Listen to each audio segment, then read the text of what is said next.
Kung mogamit ta og ETS or automatic transfer switch, posible ba magkasugat si inverter out o si DIO or distribution utility ato ning tapikan? Kay daghan kaayo ang nahadlok ani og daghan kayo ang know-how ani.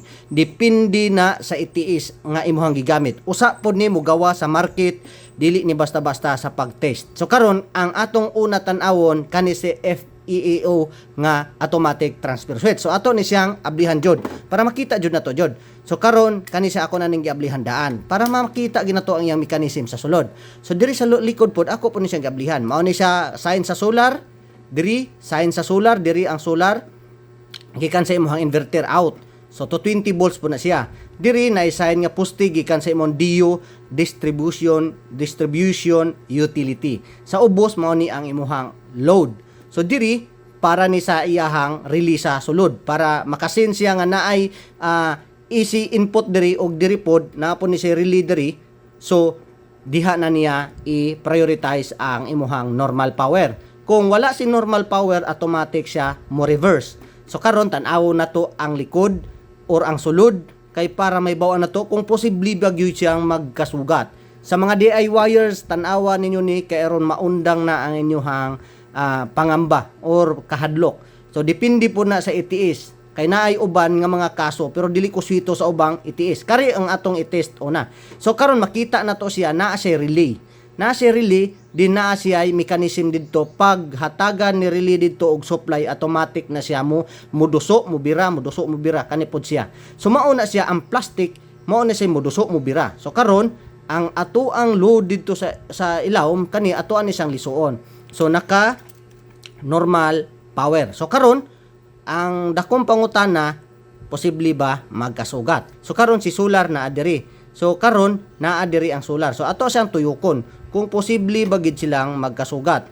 So nani ato siyang tuyokon para makita gid ninyo. Oh, di ba? Nibalhin siya didto sa pikas. So pag pikas ato siyang hinahinayon kung posible ba gid siyang magkasugat, o di ba? Hinahinayon gid natog mayo. O di ba?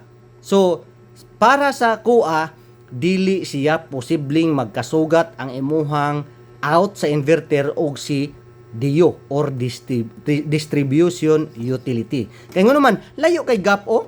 Usa pa lang kapag tuyok, pag tuyok pa lang niya gamay, pag gintang pa lang niya gamay, atong hinaynayon, balik na to. Pag gintang pa lang niya gamay, pag gintang pa lang niya gamay, ni out na siya diri, putol na ang linya diri. So, pag abot niya dito sa unahan, wala na, putol na. Sir, ang pangutana sir, dito sa likod sir, basin na ay magkasugat. So diri, example, mao ni imong load. Nya dito si DIO o diri si solar si pikas pod babaw. So kay pag transfer nimo diha, pag transfer nimo, mo tuyok ra pod na siya, di ba? Na mao na siya ang sitwasyon. So basin magkasugat sila sir diri dapita, dili posible magkasugat. Kay si relay ang iyang purpose ni relay iyar ning hatagan ang kaniang nay murag solenoid sa sulod ug kani sa pikas kana magduot bira ra na sila. So ang imuhang supply diri sa imong relay diha ra na kutob, dili nakalapos diri kay plastic na ang niabot diri, no? So diri si load, so dili gid posible magkasugat. Tan-awa og maayo aron mas makita gid mog maayo.